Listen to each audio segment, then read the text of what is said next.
All right, welcome back to Crabby. Today we're going to do a setup and rules breakdown video for Path of Light and Shadow. So the core mechanism to this one is deck building, but it's deck building plus other things. You're going to notice we have a board. We're going to be moving our guys around the board, trying to take over these territories, because that's where we're going to be scoring the most points in the game. All right, so let's just get to it here. Three things before we start. Please like, subscribe, and comment on my YouTube channel. That would be fantastic. Alright, the setup to this one might look intense because there's so many decks of cards, but it is very simple. Alright, first let's just start off with our board. In the middle of the table, there are two sides, one for a 2-player game, which I'm showing here. The other side is for a 3- and 4-player game.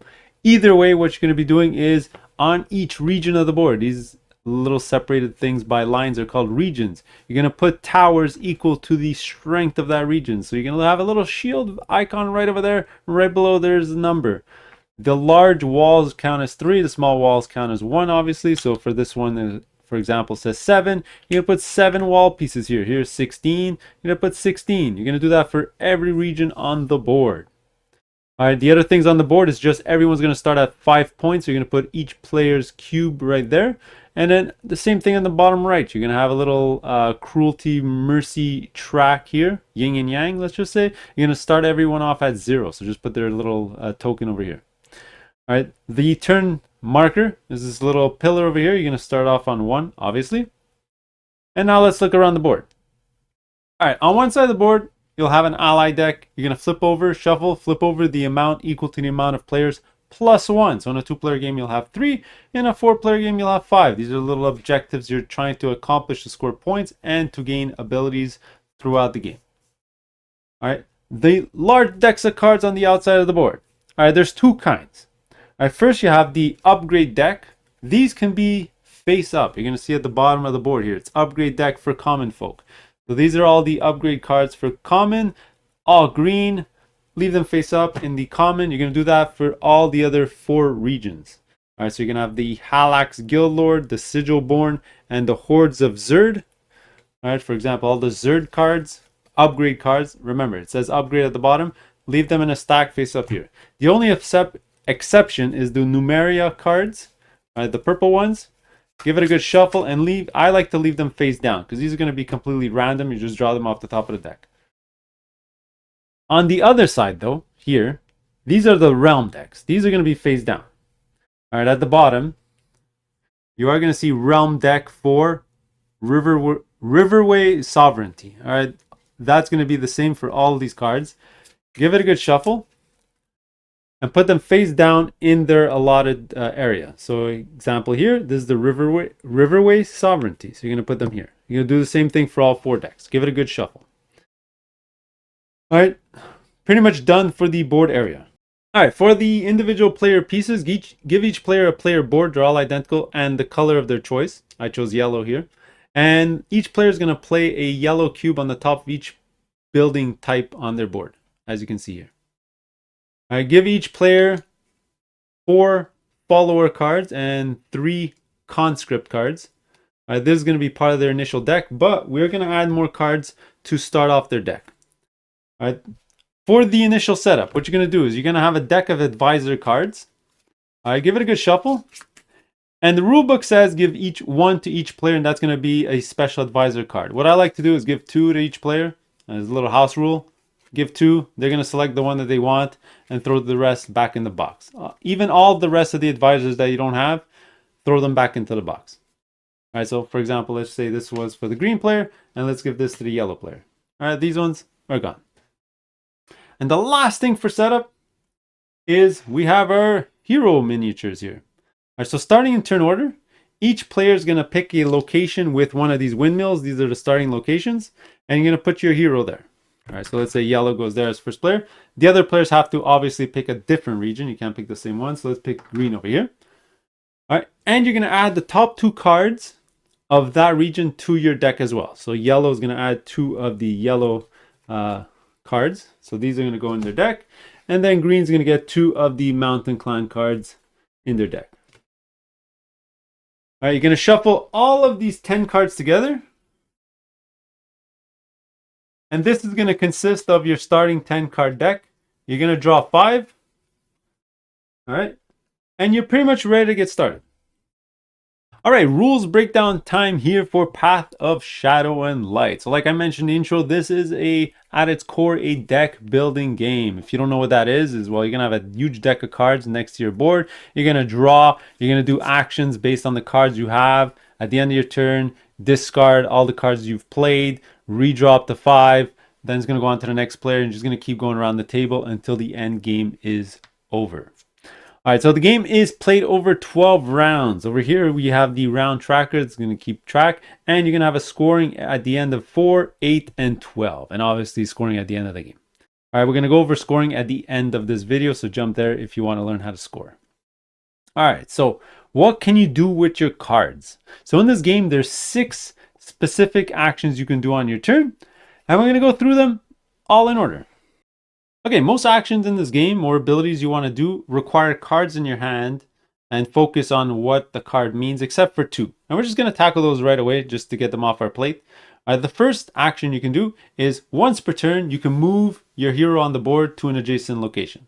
So for example, if I was yellow, I can move either here or here. If I was green, I can go to any of those 3 locations.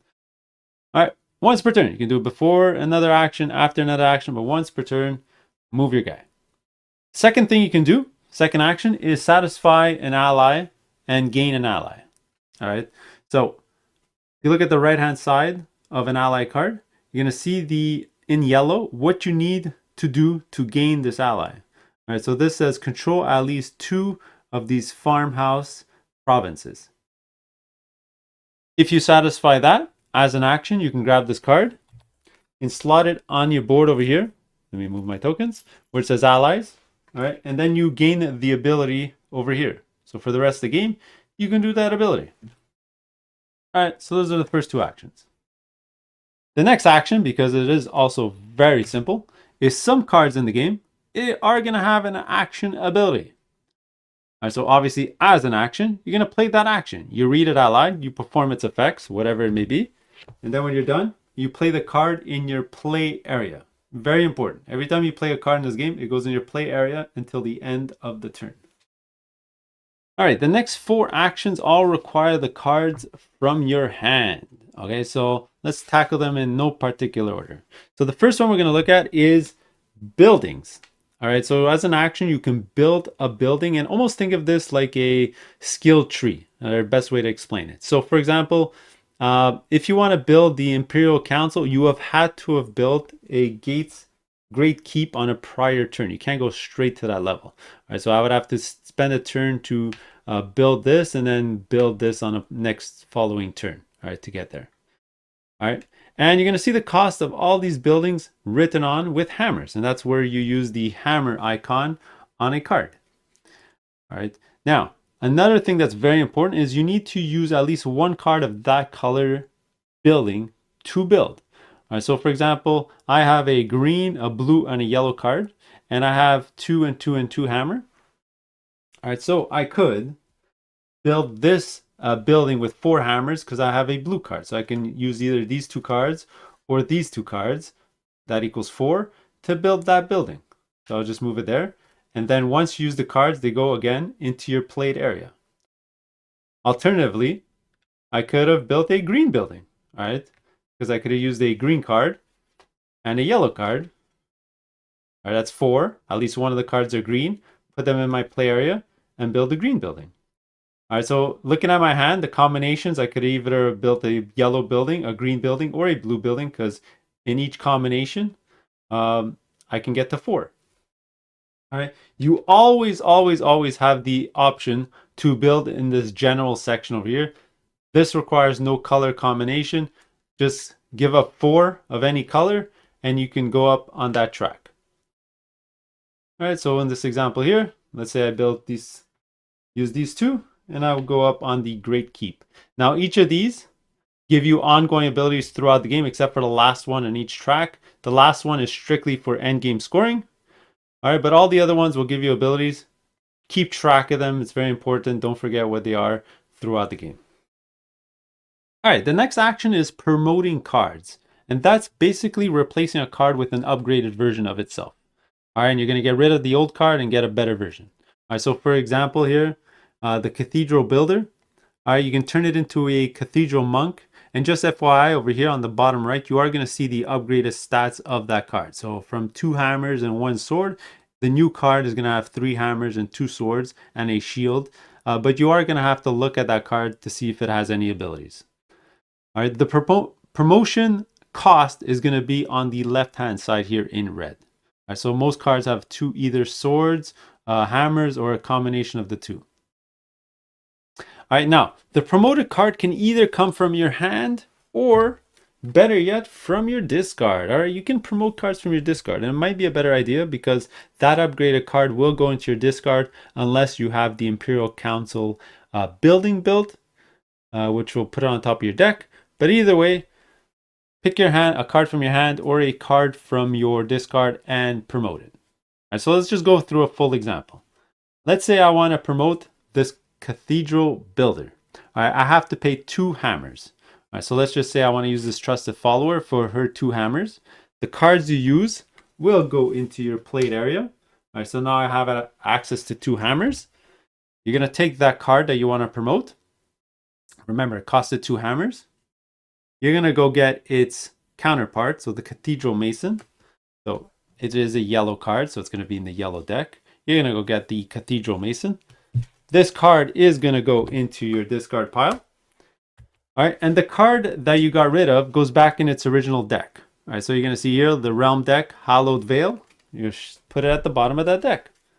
All right, if it is a starter card that you are getting rid of, toss it back in the box. You're not going to need it anymore. And you can just keep going. So let's just use another random example. Let's say I want to upgrade this Harbor Trader. Well, it's going to be 3 of either swords or hammers. And to save cost, let me just use this Numerai of Wanderer, which can give me either one. So just by using this card, for example, again, into my played area, take this card, go get the Harbor Corsair, go get it from its deck, throw this one back into the yellow deck, put that one on top of my discard, and then there you go. That's how you promote cards. All right, next let's talk about culling cards. All right, for culling cards, that's where you're going to use the sword icons.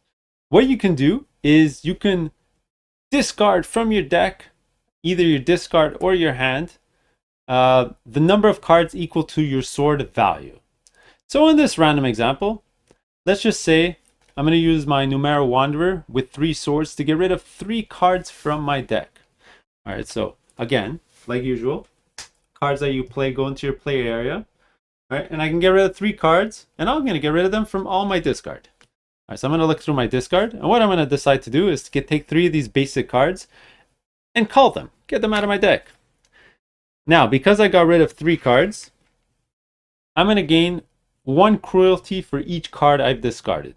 All right, so I'm yellow, I'm going to gain 1, 2, 3. All right, so if you discarded 1 card, you get 1 cruelty. Get rid of 5 cards, get 5 cruelty. All right, put your discard back. And that's how you cull cards. All right, you can cull multiple cards a turn. Let's say I'm going to use this card now for 2, and maybe I'll cull these 2 cards for whatever reason. I don't know what I might want to do.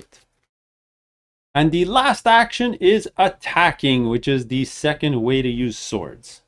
All right, and that's how we gain control of the areas on the board. You got to attack the region, and you have to have a higher strength than the level of the tower that's there. So to attack this region here, I need a 7.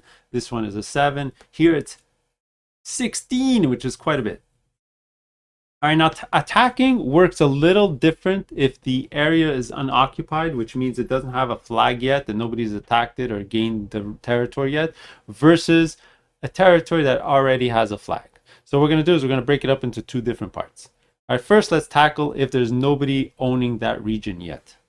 All right, now the way attacking works is if it's unoccupied, that attacking player is going to decide how many cards they want to use for their sword values to attack the region.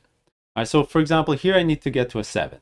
Now you would think that, let's say I want to use these 3, 3, 4, 5, 6, 7. Hey, I'm an automatic victory, but no, it doesn't work that way. That's why we have dice. There's a bit of dice chucking in this game because the basic mechanic is you're going to display the cards you want to play for their sword values, but the highest valued card is his number is not actually going to contribute to the fight.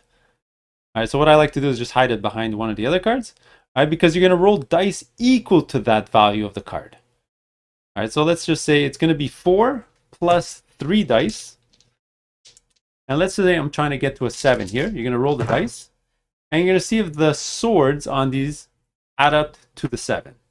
In this example here, I would have failed. All right, because my total is only 5. All right, so 4 plus 1 is 5. But let's just say I would have rolled a 3 here.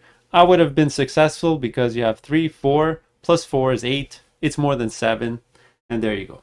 If you fail, well, you don't get to put your flag. But if you succeed, you do get to put your flag in that region, and now you own that region.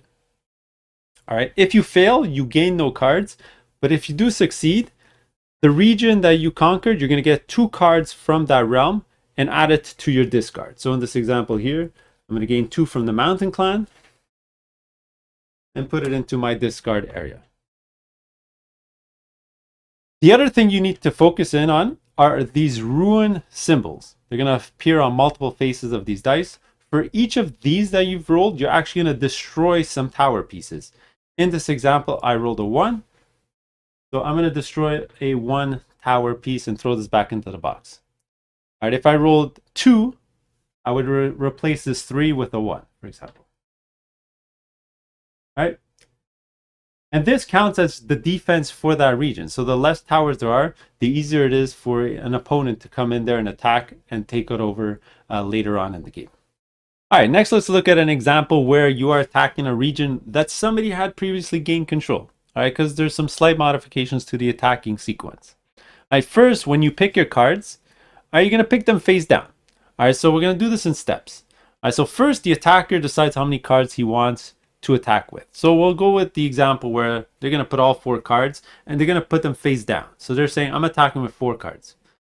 The defender can also pick cards, but he can only pick cards that have this defense symbol on it. If he's got none of these in his hand, guess what? He's not playing any cards. So let's just pretend in this example, he only has 1 of these cards. So he's going to play this as well and say face down, I'm defending with 1 card.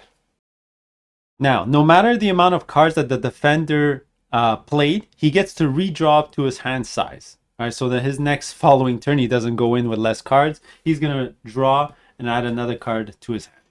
All right, but he can't add it to the battle. He's just drawing it to replace the card that he's playing.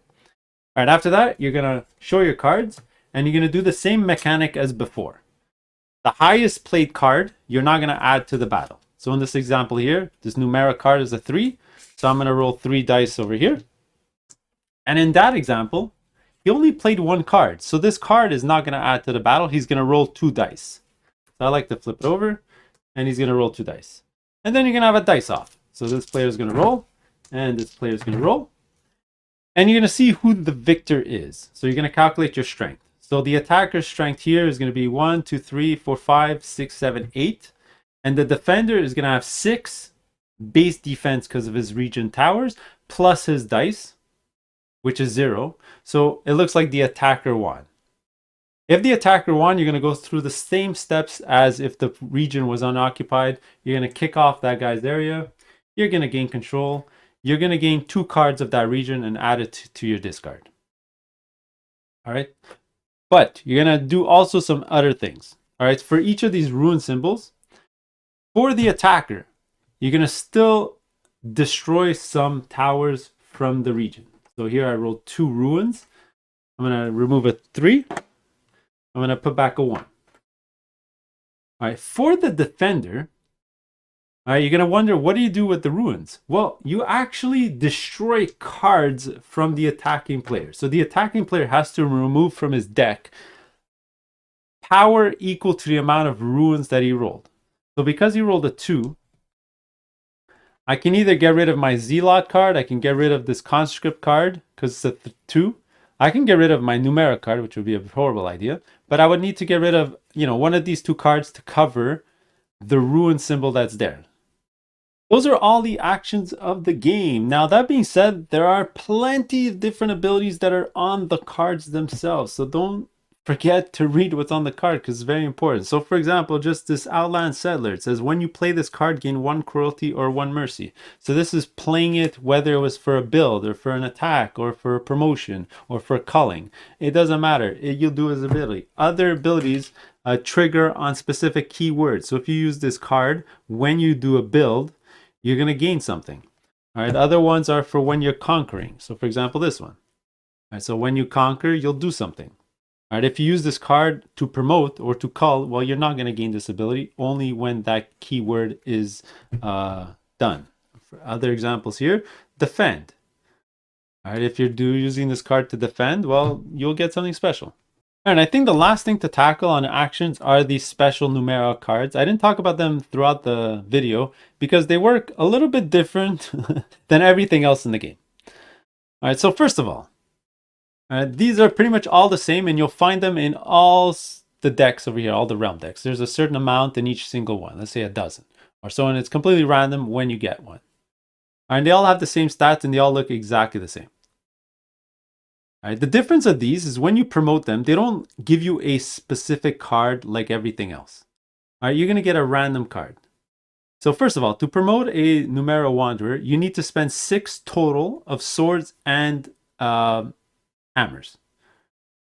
All right, so on a card, you decide whether it's a hammer or a sword, and you have to get to 6.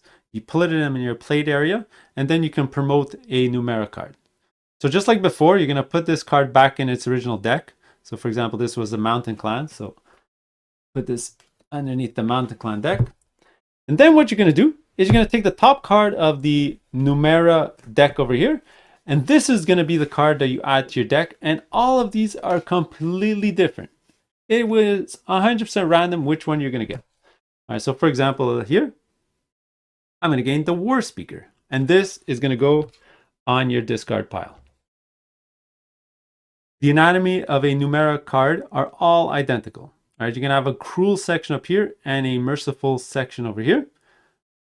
It basically means if your token is on the cruel side, you're going to gain the cruel benefit.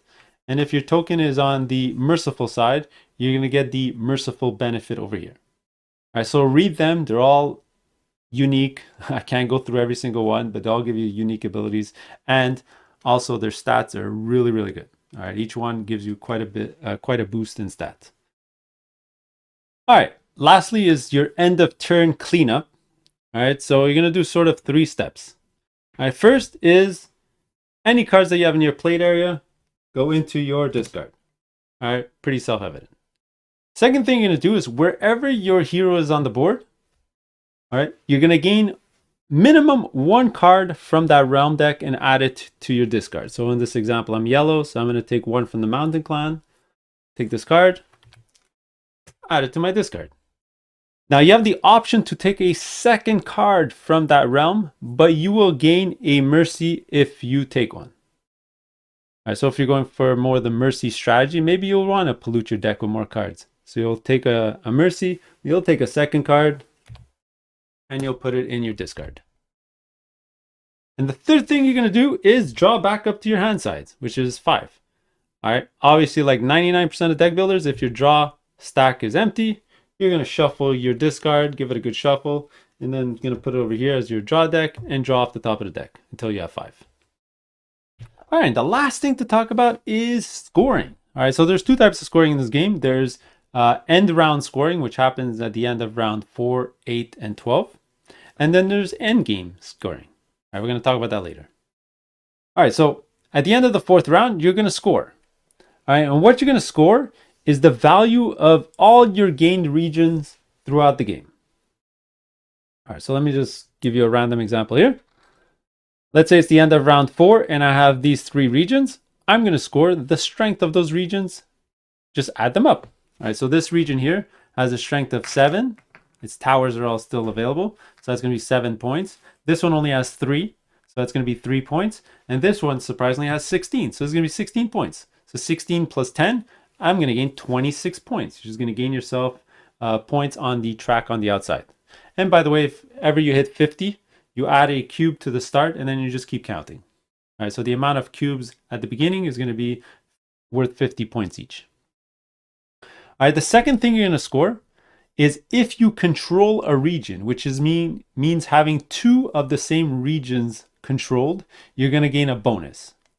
All right, in this example, I have 2 of the mountain clans, so I am going to gain 1 bonus, and you can gain multiple bonuses. So in this fictional example here, I would gain the bonus twice because I have 2 of the plains regions and 2 of the mountain regions. All right, and the amount of points you gain is equal to that round number. So in this example, I would gain 4 points 2 times. But if this was the end of the 8th round, I will gain 8 points 2 times. And again, just give yourself points on the outside of the board. And that brings us to end game scoring. So how do you do end game? Well, you're just going to score the end of 12th round like I just explained. All right. And then you're going to add 4 more things. All right, first, if you gained any of these ally cards, these are going to give you 2 points each. Next, every building that you've built is going to be worth 1 point each. So for example, here it's 1, 2, 3 points. And let's just give myself some more buildings randomly. All right, so I'm going to gain 1, 2, 3, 4, 5, 6, 7, 8, 9 points on my board. All right, the third thing you're going to score is all of these end buildings here are going to give you end game points. All right, you're going to read them. They all score differently, and you're going to score them. All right, so for example, this one scores me extra points for every card that it has that gave me points. All right, which leads me to the fourth thing you're going to score is every upgraded card in this game is going to score you points. All right, you're going to look at the bottom right of your deck, all the cards in your deck. You're going to add all those points together. All right, 1, 1, 1, 3, 3, 5, whatever, so on and so on. You're going to score all those points. You add that to the points you've gained throughout the game, and whoever has the most points is going to win the game of Path of Light and Shadows. So those are the rules. Click on the video below if you want to see the full playthrough. It's pretty short, in my opinion. And we'll see you in the next one. Later.